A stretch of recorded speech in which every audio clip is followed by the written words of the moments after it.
जय हिंद दोस्तों, Sandeep tricky math special YouTube channel में आप सभी का स्वागत है। बिहार पुलिस कांस्टेबल नई भर्ती 2023 जिसमें टोटल पोस्ट है 21,391। जीके जीएस का पार्ट 12 नंबर वीडियो है। इससे पहले 1 से लेकर 11 तक नहीं देखे होंगे तो इसके लिए प्लेलिस्ट बना दिए हैं, वहाँ से जाकर आप सारी वीडियो देख सकते हैं। इस वीडियो में भी हम जीके जीएस का 50 प्लस महत्वपूर्ण एमसीक्यू देखने वाले हैं, तो इस वीडियो को अंत तक देखिएगा। वीडियो स्टार्ट करते हैं और चलते हैं हम प्रश्न की तरफ। पहला प्रश्न है आपके सामने, बेहद इम्पोर्टेंट प्रश्न है कि इनमें से किसने बंगाल में द्वैत शासन प्रणाली को समाप्त किया। ऑप्शन नंबर ए है रॉबर्ट क्लाइव, बी है लॉर्ड कॉर्नवालिस, सी है वारेन हेस्टिंग्स और डी है लॉर्ड मेयो। जल्दी से कमेंट कीजिए 1 नंबर प्रश्न का सही आंसर क्या है। तो 1 नंबर प्रश्न का जो भी कैंडिडेट यहाँ पर ऑप्शन नंबर सी के साथ जा रहे हैं, वारेन हेस्टिंग्स, बिल्कुल ही सही जवाब है। बंगाल में द्वैत शासन प्रणाली को किसने समाप्त किया था, तो वारेन हेस्टिंग्स। अगर पूछा जाए प्रश्न कि बंगाल में द्वैत शासन प्रणाली को किसने शुरू किया था, तो रॉबर्ट क्लाइव के द्वारा द्वैत शासन प्रणाली शुरू किया गया था। लॉर्ड मेयो से रिलेटेड एक प्रश्न पूछा जाता है कि भारत में सर्वप्रथम जनगणना किसके शासनकाल में हुआ था। तो भारत में सर्वप्रथम जनगणना 1872 ईस्वी में लॉर्ड मेयो के शासनकाल में हुआ और 1881 ईस्वी से लॉर्ड रिपन के समय से रेगुलर जनगणना होना शुरू हो गया। लॉर्ड कॉर्नवालिस से रिलेटेड एक प्रश्न पूछा जाता है कि भारत में अस्थाई बंदोबस्त किसके शासनकाल में लागू किया गया। तो 1793 ईस्वी में लॉर्ड कॉर्नवालिस के द्वारा अस्थाई बंदोबस्त लागू किया गया था। नेक्स्ट यहाँ पर सेकेंड प्रश्न आपके सामने, निम्नलिखित में से कौन सा एक सुमिलित नहीं है। ठगी का दमन विलियम बेंटिंक सही है, एल्बर्ट बिल रिपन के द्वारा बिल्कुल ही सही है, रिंग फेस की नीति वारेन हेस्टिंग्स के द्वारा बिल्कुल ही सही जवाब है। और यहाँ पर जो ऑप्शन नंबर डी है vernacular press act Lord Curzon, ये गलत है। देखिए वर्नाकुलर प्रेस एक्ट किसके द्वारा लागू किया गया था, तो ये लॉर्ड लीटन के द्वारा वर्नाकुलर प्रेस एक्ट लागू किया गया था। लॉर्ड कर्जन के द्वारा बंगाल विभाजन किया गया था 1905 ईस्वी में। तो इस प्रश्न का राइट आंसर है ऑप्शन नंबर डी। तीनों प्रश्न है आपके सामने कि 1857 के स्वाधीनता संघर्ष की वीरंगना महारानी लक्ष्मीबाई की जन्म स्थली कहाँ है। आगरा, झांसी, बनारसी और वृंदावन। बताइए यहाँ पर तीनों प्रश्न का सही आंसर क्या है। तो जो भी कैंडिडेट यहाँ पर ऑप्शन नंबर सी के साथ जा रहे हैं बनारसी, बिल्कुल ही सही जवाब है। 4 नंबर प्रश्न आपके सामने, निम्न में से संथाल विद्रोह कब हुआ था। चारों ऑप्शन देख लीजिए और जल्दी से बताइए यहाँ पर 4 नंबर प्रश्न का सही आंसर क्या है। निम्न में से संथाल विद्रोह कब हुआ था, जैसे कमेंट कीजिए। तो 4 नंबर प्रश्न का जो भी कैंडिडेट यहाँ पर ऑप्शन नंबर डी के साथ जा रहे हैं, 1855 से 56 के बीच में संथाल विद्रोह हुआ था। कहाँ पर हुआ था, तो ये झारखंड में हुआ था। 5 नंबर प्रश्न है आपके सामने, एक उपनिषद क्या है। चारों ऑप्शन देख लीजिए, जल्दी से बताइए यहाँ पर 5 नंबर प्रश्न का सही आंसर क्या है। तो उपनिषद एक हिंदू दर्शन का स्रोत है। जो भी कैंडिडेट यहाँ पर ऑप्शन नंबर सी के साथ जा रहे हैं, बिल्कुल ही सही जवाब है। उपनिषद की टोटल संख्या कितना है, तो 108 है। चलिए नेक्स्ट यहाँ पर 6 नंबर प्रश्न है आपके सामने, वह कौन सा मंत्री था जिसने उत्तराधिकारी की लड़ाई में अशोक की उसके भाइयों के विरुद्ध सहायता की थी। चारों ऑप्शन देख लीजिए और जल्दी से बताइए यहाँ पर 6 नंबर प्रश्न का सही आंसर क्या है। तो जो भी कैंडिडेट यहाँ पर ऑप्शन नंबर बी के साथ जा रहे हैं राधा गुप्त, बिल्कुल ही सही जवाब है। 7 नंबर प्रश्न है आपके सामने कि दक्षिणापथपति की पदवी सबसे पहले किसने ग्रहण की थी। चारों ऑप्शन देख लीजिए, जल्दी से बताइए यहाँ पर 7 नंबर प्रश्न का सही आंसर क्या है। तो दक्षिणापथपति की पदवी सबसे पहले किसने ग्रहण की। तो जो भी कैंडिडेट यहाँ पर ऑप्शन नंबर सी के साथ जा रहे हैं श्री सातकर्णी, बिल्कुल ही सही जवाब है। नेक्स्ट यहाँ पर 8 नंबर प्रश्न है आपके सामने कि उत्तरी तथा उत्तरी पश्चिमी भारत में सर्वाधिक संख्या में तांबे के सिक्कों को किसने जारी किया था। इंडो ग्रीक ने, कुषाणों ने, शकों ने और प्रतिहारों ने। बताइए यहाँ पर 8 नंबर प्रश्न का सही आंसर क्या है। तो उत्तरी तथा उत्तरी पश्चिमी भारत में सर्वाधिक संख्या में तांबे के सिक्कों को किसने जारी किया था। जो भी कैंडिडेट यहाँ पर ऑप्शन नंबर बी के साथ जा रहे हैं कुषाणों के द्वारा, बिल्कुल ही सही जवाब है। नेक्स्ट यहाँ पर 9 नंबर प्रश्न है आपके सामने, अपने राज्यारोहण के ठीक पूर्व मुक्ति के रूप में सुल्तान इल्तुतमिश के पास निम्नलिखित में से कौन सा इक्ता था? कालपी, लखनौती, कलिंजर और बदाऊं। बताइए यहाँ पर 9 प्रश्न का सही आंसर क्या है? तो 9 प्रश्न का जो भी कैंडिडेट यहाँ पर ऑप्शन नंबर डी के साथ जा रहे हैं, बदायूं बिल्कुल ही सही जवाब है। नेक्स्ट यहाँ पर 10 प्रश्न है कि गोलकुंडा के राजा क्या कहलाते थे? तीनों ऑप्शन देख लीजिए और जल्दी से बताइए यहाँ पर 10 प्रश्न का सही आंसर क्या है? गोलकुंडा के राजा क्या कहलाते थे? तो कुतुब शाही। जो भी कैंडिडेट यहाँ पर ऑप्शन नंबर ए के साथ जा रहे हैं, बिल्कुल ही सही जवाब है। प्रश्न है कि सूरत की संधि अंग्रेजों और किस मराठा सरदार के बीच हुई थी? चारों ऑप्शन देख लीजिए और जल्दी से बताइए यहाँ पर 11 प्रश्न का सही आंसर क्या है? सूरत की संधि अंग्रेजों तथा किस मराठा सरदारों के बीच हुआ था? तो 11 प्रश्न का जो भी कैंडिडेट ऑप्शन नंबर डी के साथ जा रहे हैं, राघोबा, बिल्कुल ही सही जवाब है। नेक्स्ट यहाँ पर 12 प्रश्न है आपके सामने कि जहांगीर की पत्नियों में से किसने आत्महत्या की थी? चारों ऑप्शन देख लीजिए और जल्दी से बताइए यहाँ पर 12 प्रश्न का सही आंसर क्या है? जहांगीर की पत्नियों में से किसने आत्महत्या की थी? तो 12 प्रश्न का जो भी कैंडिडेट ऑप्शन नंबर बी के साथ जा रहे हैं, शाह बेगम, बिल्कुल ही सही जवाब है। नेक्स्ट यहाँ पर 13 प्रश्न है कि धुमकरिया किस जनजाति की सामाजिक संस्था है? उरांव की, हो की, गोंड की और कोल की।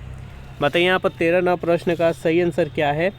तो धुमकरिया किस जनजाति की सामाजिक संस्था है? तो उरांव की। जो भी कैंडिडेट यहाँ पर ऑप्शन नंबर ए के साथ जा रहे हैं, बिल्कुल ही सही जवाब है।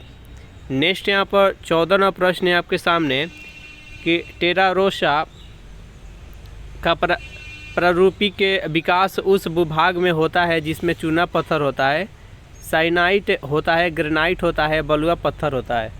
बताइए यहाँ पर 14 प्रश्न का सही आंसर क्या है? तो 14 प्रश्न का जो भी कैंडिडेट ऑप्शन नंबर ए के साथ जा रहे हैं, चूना पत्थर होता है, बिल्कुल ही सही जवाब है। नेक्स्ट यहाँ पर 15 प्रश्न है कि हमारे ग्रह में मृदु जल की सर्वाधिक मात्रा नदियों में है, झीलों एवं झरनों में है, महाद्वीप एवं पर्वतीय हिम नदियों में है और भूमिगत जल में है। बताइए यहाँ पर 15 प्रश्न का सही आंसर क्या है? तो हमारे ग्रह में मृदु जल की सर्वाधिक मात्रा कहाँ पर है? तो महाद्वीप और पर्वतीय हिम नदियों में है। जो भी कैंडिडेट यहाँ पर ऑप्शन नंबर सी के साथ जा रहे हैं, बिल्कुल ही सही जवाब है। 16 प्रश्न कि सर क्रिक विवाद किन 2 देशों के मध्य है? भारत और पाकिस्तान। ऑप्शन नंबर इसका बी है अफगानिस्तान और पाकिस्तान, सी है चीन और भारत और डी है भारत और बांग्लादेश। बताइए इस प्रश्न का सही आंसर क्या है?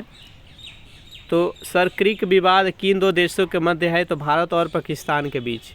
जो भी कैंडिडेट यहाँ पर ऑप्शन नंबर ए के साथ जा रहे हैं, बिल्कुल ही सही जवाब है। 17 प्रश्न है आपके सामने कि यदि खाद्यान्नों का सुरक्षित संग्रह निश्चित करना हो तो कटाई के समय उनका आर्द्रता अंश कितने प्रतिशत से अधिक नहीं होना चाहिए? 14% से 16%, 18% और 20%। बताइए यहाँ पर 17 प्रश्न का सही आंसर क्या है? तो जो भी कैंडिडेट यहाँ पर ऑप्शन नंबर ए के साथ जा रहे हैं, 14%, बिल्कुल ही सही जवाब है। 18 प्रश्न है कि मंदाकिनी नदी किस जल प्रवाह अथवा मुख्य नदी से संबंधित है? अलकनंदा से, भागीरथी से, यमुना से और धौली गंगा से। बताइए यहाँ पर 18 प्रश्न का सही आंसर क्या है? तो मंदाकिनी नदी है वो किस जल प्रवाह अथवा मुख्य नदी से संबंधित है? तो जो भी कैंडिडेट ऑप्शन नंबर ए के साथ जा रहे हैं, अलकनंदा, बिल्कुल ही सही जवाब है। नेक्स्ट यहाँ पर 19 प्रश्न है आपके सामने कि नंदा देवी चोटी असम हिमालय का भाग है, गढ़वाल हिमालय का भाग है, नेपाल हिमालय का भाग है, पंजाब हिमालय का भाग है। बताइए यहाँ पर 19 प्रश्न का सही आंसर क्या है? नंदा देवी चोटी किस हिमालय का भाग है? तो ये गढ़वाल हिमालय का भाग है। जो भी कैंडिडेट यहाँ पर ऑप्शन नंबर बी के साथ जा रहे हैं, बिल्कुल ही सही जवाब है। नेक्स्ट यहाँ पर 20 प्रश्न है कि भारत की तटरेखा की कुल लंबाई कितनी है लगभग? चारों ऑप्शन देख लीजिए, जल्दी से बताइए यहाँ पर 20 प्रश्न का सही आंसर क्या है? भारत की तटरेखा की कुल लंबाई लगभग कितना है? तो टोटल 7500 किलोमीटर है। जो भी कैंडिडेट यहाँ पर ऑप्शन नंबर डी के साथ जा रहे हैं, बिल्कुल ही सही जवाब है। नेक्स्ट यहाँ पर 21वां प्रश्न है आपके सामने कि भारत की निम्नलिखित नदियों में से कौन हिमालय की सभी श्रेणियों को काटती है? रावी नदी, सतलज नदी, ब्यास नदी। बताइए यहाँ पर 21वां प्रश्न का सही आंसर क्या है? तो जो भी कैंडिडेट यहाँ पर ऑप्शन नंबर बी के साथ जा रहे हैं, सतलज नदी, बिल्कुल ही सही जवाब है। सतलज नदी कहाँ से निकलती है? तो ये तिब्बत के मानसरोवर झील से निकलती है और ये हिमालय के उस पार से निकलती है। तो इसका राइट आंसर है ऑप्शन नंबर बी। नेक्स्ट प्रश्न देखते हैं।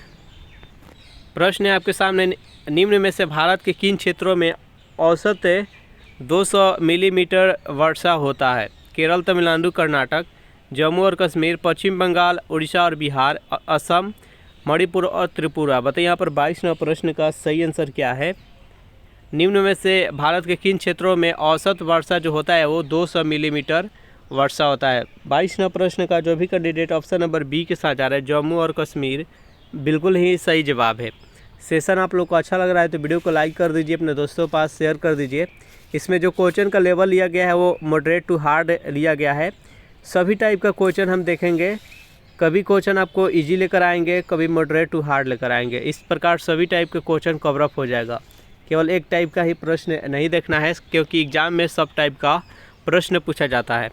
23वां प्रश्न है कि निम्नलिखित में से कौन सा एक लोकसभा का सर्वाधिक बड़ा क्षेत्रफल के अनुसार निर्वाचन क्षेत्र है? चारों ऑप्शन देख लीजिए और बताइए यहाँ पर 23वां प्रश्न का सही आंसर क्या है? निम्न में से कौन सा एक लोकसभा का सर्वाधिक बड़ा निर्वाचन क्षेत्र है क्षेत्रफल के हिसाब से? तो लद्दाख है। जो भी कैंडिडेट यहाँ पर ऑप्शन नंबर बी के साथ जा रहे हैं, बिल्कुल ही सही जवाब है। 24वां प्रश्न है आपके सामने, निम्नलिखित संविधान संशोधनों में से किसके द्वारा सिक्किम को विधिवत भारत संघ को एक पूर्ण राज्य के रूप में सम्मिलित किया गया? चारों ऑप्शन देख लीजिए, जल्दी से बताइए यहाँ पर 24वां प्रश्न का सही आंसर क्या है? तो 24वां प्रश्न का जो भी कैंडिडेट ऑप्शन नंबर सी के साथ जा रहे हैं, 36वें संविधान संशोधन, बिल्कुल ही सही जवाब है। नेक्स्ट प्रश्न है आपके सामने कि भारत के संविधान में लोकसभा में अनुसूचित जनजातियों के लिए व्यवस्था की गई है किस अनुच्छेद के तहत? चारों ऑप्शन देख लीजिए और जल्दी से बताइए यहाँ पर 25वां प्रश्न का सही आंसर क्या है? तो जो भी कैंडिडेट यहाँ पर ऑप्शन नंबर ए के साथ जा रहे हैं, अनुच्छेद 330 के तहत, बिल्कुल ही सही जवाब है। नेक्स्ट यहाँ पर 26वां प्रश्न है आपके सामने, निम्नलिखित में से कौन से अधिकार भारतीय संविधान के अनुच्छेद 32 के अंतर्गत प्रवर्तित किए जा सकते हैं? चारों ऑप्शन देख लीजिए तीनों और बताइए यहाँ पर 26वां प्रश्न का सही आंसर क्या है? तो मौलिक अधिकार। इस प्रश्न का राइट आंसर हो जाएगा ऑप्शन नंबर बी। अनुच्छेद यहाँ पर 32 के तहत उसमें परिवर्तित किया जा सकता है थोड़ा सा, लेकिन उसके मूल ढांचा में किसी प्रकार का परिवर्तन नहीं होगा। इसका राइट आंसर है ऑप्शन नंबर बी। चलिए नेक्स्ट क्वेश्चन देखते हैं। 27वां प्रश्न है कि universal declaration of humans rights में कुल कितने अनुच्छेद है? चारों ऑप्शन देख लीजिए और बताइए यहाँ पर 27वां प्रश्न का सही आंसर क्या है? Universal declaration of human rights में कुल कितने अनुच्छेद है? तो 27वां प्रश्न का जो भी कैंडिडेट ऑप्शन नंबर सी के साथ जा रहे हैं, 30, बिल्कुल ही सही जवाब है। नेक्स्ट यहाँ पर 28वां प्रश्न है कि निम्नलिखित में से कौन राज्यपाल की नियुक्ति करता है? जल्दी से बताइए यहाँ पर राज्यपाल की नियुक्ति कौन करता है? तो 28वां प्रश्न का जो भी कैंडिडेट ऑप्शन नंबर डी के साथ जा रहे हैं, भारत के राष्ट्रपति के द्वारा राज्यपाल की नियुक्ति की जाती है। तो इसका राइट आंसर है ऑप्शन नंबर डी। 29वां प्रश्न है कि वर्तमान में जनसंख्या के सुखों का परित्याग किए बिना भविष्य के लिए ऊर्जा तथा अन्य संसाधनों की बचत निम्न में से कौन सी अवधारणा की परिभाषा है? आर्थिक वृद्धि, आर्थिक विकास, संपोषणीय विकास और मानव विकास। बताइए पर 29वां प्रश्न का सही आंसर क्या है? तो जो भी कैंडिडेट यहाँ पर ऑप्शन नंबर सी के साथ जा रहे हैं, संपोषणीय विकास, बिल्कुल ही सही जवाब है। 30वां प्रश्न है कि किसी देश का जीवन स्तर प्रतिबिंबित होता है उसके गरीबी के अनुपात से, प्रति व्यक्ति आय से, राष्ट्रीय आय से और बेरोजगारी की दर से। बताइए यहाँ पर 30वां प्रश्न का सही आंसर क्या है? किसी भी देश का जो जीवन स्तर है क्या वहाँ का प्रतिबिंबित करता है, कौन क्या वहाँ का दिखाता है? तो 30वां प्रश्न का जो भी कैंडिडेट यहाँ पर ऑप्शन नंबर बी बता रहे हैं, प्रति व्यक्ति आय। अगर वहाँ का प्रति व्यक्ति आय अधिक है तो वह विकसित देश है, अगर वहाँ पर प्रति व्यक्ति आय वहाँ का कम है तो वह विकासशील या गरीब देश है। नेक्स्ट यहाँ पर 31वां प्रश्न है कि हरियाली योजना किससे संबंधित है? चारों ऑप्शन देख लीजिए और जल्दी से बताइए यहाँ पर 31वां प्रश्न का सही आंसर क्या है? हरियाली योजना किससे संबंधित है? तो 31वां प्रश्न का जो भी कैंडिडेट ऑप्शन नंबर सी के साथ जा रहा है, जल प्रबंधन से, बिल्कुल ही सही जवाब है। नेक्स्ट क्वेश्चन देखते हैं। 32वां प्रश्न कि राष्ट्रीय नियोजन में रोलिंग प्लान की अवधारणा किसके द्वारा लागू की गई थी। चारों ऑप्शन देख लीजिए और जल्दी से बताइए यहाँ पर 32वां प्रश्न का सही आंसर क्या है। राष्ट्रीय नियोजन में रोलिंग प्लान की जो अवधारणा है ये किसके द्वारा लागू की गई थी। तो 32वां प्रश्न का जो भी कैंडिडेट ऑप्शन नंबर सी के साथ जा रहे हैं, राष्ट्रीय फ्रंट सरकार के द्वारा, बिल्कुल ही सही जवाब है। नेक्स्ट यहाँ पर 33वां प्रश्न है कि भारत सरकार ने देश के 14 बैंकों का राष्ट्रीयकरण कब किया था। बेहद इंपॉर्टेंट प्रश्न, जल्दी से बताइए यहाँ पर 33वां प्रश्न का सही आंसर क्या है। भारत सरकार ने देश के 14 बैंकों का राष्ट्रीयकरण कब किया था।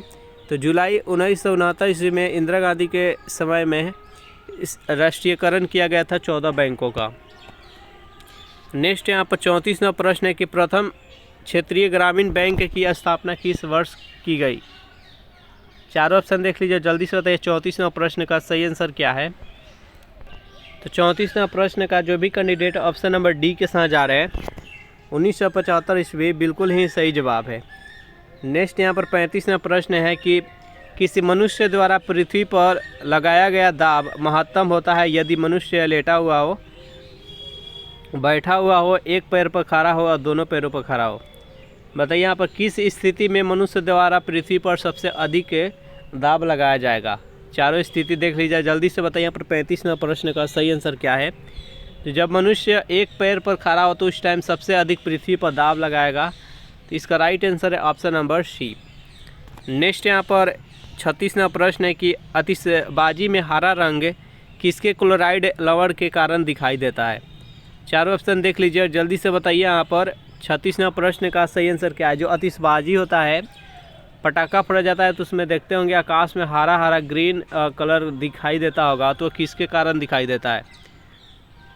36वां प्रश्न का जो भी कैंडिडेट ऑप्शन नंबर सी के साथ जा रहे हैं, बेरियम, बिल्कुल ही सही जवाब है। नेक्स्ट यहाँ पर 37वां प्रश्न देखते हैं, प्रसिद्ध डॉली भेड़ किस तकनीक के परिणाम स्वरूप अस्तित्व में आई। चारों ऑप्शन देख लीजिए और जल्दी से बताइए यहाँ पर 37वां प्रश्न का सही आंसर क्या है। प्रसिद्ध डॉली भेड़ किस तकनीक के परिणाम स्वरूप अस्तित्व में आई थी। तो 37वां प्रश्न का जो भी कैंडिडेट ऑप्शन नंबर ए के साथ जा रहे हैं, क्लोनिंग, बिल्कुल ही सही जवाब है। नेक्स्ट यहाँ पर 38वां प्रश्न है, निम्नलिखित वैज्ञानिकों में से कौन अपने बेटे के साथ भौतिकी नोबेल पुरस्कार का विजेता था। चारों ऑप्शन देख लीजिए और जल्दी से बताइए यहाँ पर 38वां प्रश्न का सही आंसर क्या है। इनमें से कौन सा वैज्ञानिक था जो कि अपने बेटे के साथ भौतिकी में नोबेल पुरस्कार का विजेता था। 38वां प्रश्न का जो भी कैंडिडेट ऑप्शन नंबर सी के साथ जा रहे हैं, विलियम हेनरी ब्रैग, बिल्कुल ही सही जवाब है। 39वां प्रश्न है आपके सामने कि रक्त के प्लाज्मा में निम्नलिखित में से किसके द्वारा एंटीबॉडी निर्मित होता है। चारों ऑप्शन देख लीजिए, जल्दी से बताइए यहाँ पर 39वां प्रश्न का सही आंसर क्या है। रक्त के प्लाज्मा में निम्नलिखित में से किसके द्वारा एंटीबॉडी निर्मित होता है। तो 39वां प्रश्न का जो भी कैंडिडेट ऑप्शन नंबर बी के साथ जा रहे हैं, लिम्फोसाइट, बिल्कुल ही सही जवाब है। 40वां प्रश्न की इंसुलिन प्राप्त होता है अदरक के प्रकंद से, डहेलिया के जड़ों से, बालसम के पुष्ट से और आलू के कंद से। बताइए यहाँ पर 40वां प्रश्न का सही आंसर क्या है।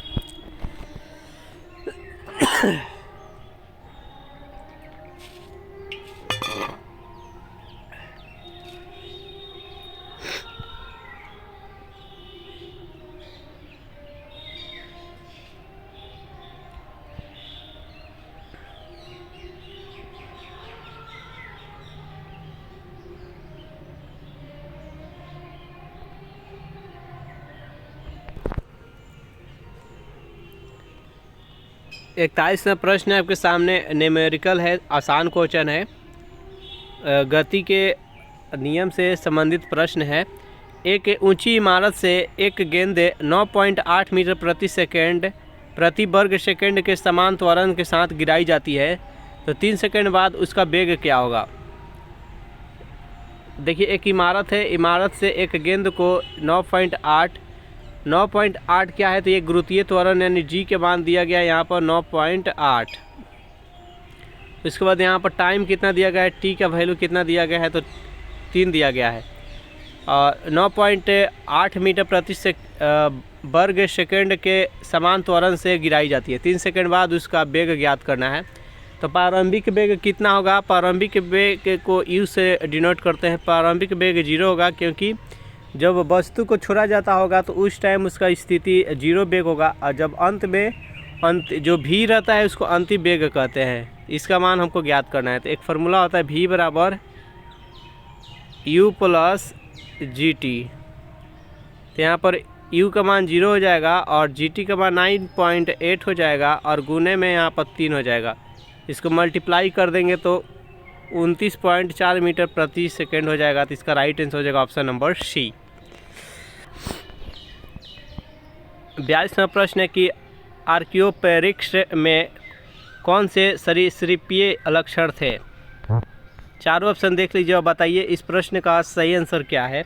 तो 42वां प्रश्न का जो भी कैंडिडेट ऑप्शन नंबर सी के साथ जा रहे हैं, नखरित, पंख, सल्क और पीछे, जो भी कैंडिडेट यहाँ पर ऑप्शन नंबर सी के साथ जा रहे हैं, बिल्कुल ही सही जवाब है। 43वां प्रश्न है कि पवन ऊर्जा में ऊर्जा का कौन सा रूप विद्युत ऊर्जा में परिवर्तित होता है? गतिज ऊर्जा, स्थितिज ऊर्जा, सौर ऊर्जा और विकिरण ऊर्जा। बताइए यहाँ पर 43वां प्रश्न का सही आंसर क्या है। पवन ऊर्जा जो होता है, पवन ऊर्जा में ऊर्जा का कौन सा रूप विद्युत ऊर्जा में कन्वर्ट होता है? तो 43वां प्रश्न का जो भी कैंडिडेट ऑप्शन नंबर ए के साथ जा रहे हैं, गतिज ऊर्जा विद्युत ऊर्जा में कन्वर्ट होता है। नेक्स्ट यहाँ पर 44वां प्रश्न है कि नदियों का जल वर्षा के जल से कठोर होता है, क्योंकि यह हमेशा बहता रहता है, यह वायुमंडल में खुला रहता है, इनमें कैल्शियम मैग्नीशियम के लवण होते हैं और इनमें सोडियम क्लोराइड होता है। बताइए यहाँ पर 44वां प्रश्न का सही आंसर क्या है। तो जो भी कैंडिडेट ऑप्शन नंबर सी के साथ जा रहे हैं, इनमें कैल्शियम तथा मैग्नीशियम के लवण होते हैं, बिल्कुल ही सही जवाब है। 45वां प्रश्न के वृद्धा अवस्था एवं काल प्रभाव के विषय में ज्ञान प्राप्त करने की विधि को क्या कहते हैं? चारों ऑप्शन देख लीजिए, जल्दी से बताइए यहाँ पर 45वां प्रश्न का सही आंसर क्या है। तो जो भी कैंडिडेट ऑप्शन नंबर बी के साथ जा रहे हैं, जेरेंटोलॉजी, बिल्कुल ही सही जवाब है। 46वां प्रश्न है आपके सामने कि खाद्य पदार्थों का परिरक्षण है तो निम्न में से कौन सा पदार्थ प्रयुक्त किया जाता है? चारों ऑप्शन देख लीजिए, जल्दी से बताइए यहाँ पर 46वां प्रश्न का सही आंसर क्या है। यानी जो भी खाद्य पदार्थ होते हैं उसको परिरक्षण यानी सुरक्षित रखने के लिए उनमें कौन सा पदार्थ मिलाया जाता है? तो 46वां प्रश्न का जो भी कैंडिडेट ऑप्शन नंबर सी के साथ जा रहे हैं, बेंजोइक अम्ल, बिल्कुल ही सही जवाब है। 47वां प्रश्न के अंतरिक्ष में सबसे पहले कोई यान भेजने वाला देश कौन था? बताइए यहाँ पर 47वां प्रश्न का सही आंसर क्या है। ऑप्शन नंबर ए है जर्मनी, बी है ऑप्शन नंबर ए है कनाडा, बी है जर्मनी, सी है अमेरिका और डी है सोवियत संघ। बताइए यहाँ पर 47 का राइट आंसर क्या है। तो जो भी कैंडिडेट यहाँ पर सोवियत संघ बता रहे हैं, बिल्कुल ही सही जवाब है। 48वां प्रश्न है कि ताजिकिस्तान की राजधानी कहाँ है? जल्दी से बताइए 48वां प्रश्न का सही आंसर क्या है। तो ताजिकिस्तान की राजधानी दुशांबे है। जो भी कैंडिडेट यहाँ पर ऑप्शन नंबर सी के साथ जा रहे हैं, बिल्कुल ही सही जवाब है। 49वां प्रश्न है कि ऊँटों का प्रसिद्ध व्यापार किस वार्षिक मेले का हिस्सा है? चारों ऑप्शन देख लीजिए, जल्दी से बताइए यहाँ पर 49वां प्रश्न का सही आंसर क्या है। तो ऊँटों का प्रसिद्ध व्यापार किस वार्षिक मेले का एक हिस्सा है? तो पुष्कर मेला, जो कि कहाँ पर प्रचलित है? ये राजस्थान में है। नेक्स्ट यहाँ पर 50वां प्रश्न है कि निम्न में से किस राज्य में विधान परिषद का गठन नहीं किया गया है? बिहार, कर्नाटक, तेलंगाना और तमिलनाडु। बताइए यहाँ पर 50वां प्रश्न का सही आंसर क्या है। तो तमिलनाडु में विधान परिषद का गठन नहीं किया गया, बाकी यहाँ पर तेलंगाना, कर्नाटक और बिहार, ये तीनों में विधान परिषद का गठन किया गया है। इस प्रकार इसका right answer option number D. तो सेशन यहीं पर समाप्त हो रहा है। सेशन आप लोग को कैसा लगा जरूर कमेंट करके बताइएगा। सेशन आप लोग को अच्छा लगा हो तो वीडियो को लाइक कर दीजिए, अपने दोस्तों के पास शेयर कर दीजिए। और जो भी कैंडिडेट अभी तक इस चैनल को सब्सक्राइब नहीं किए होंगे तो चैनल को प्लीज़ सब्सक्राइब कर लीजिएगा। Thanks for watching this video. मिलते हैं नेक्स्ट वीडियो में।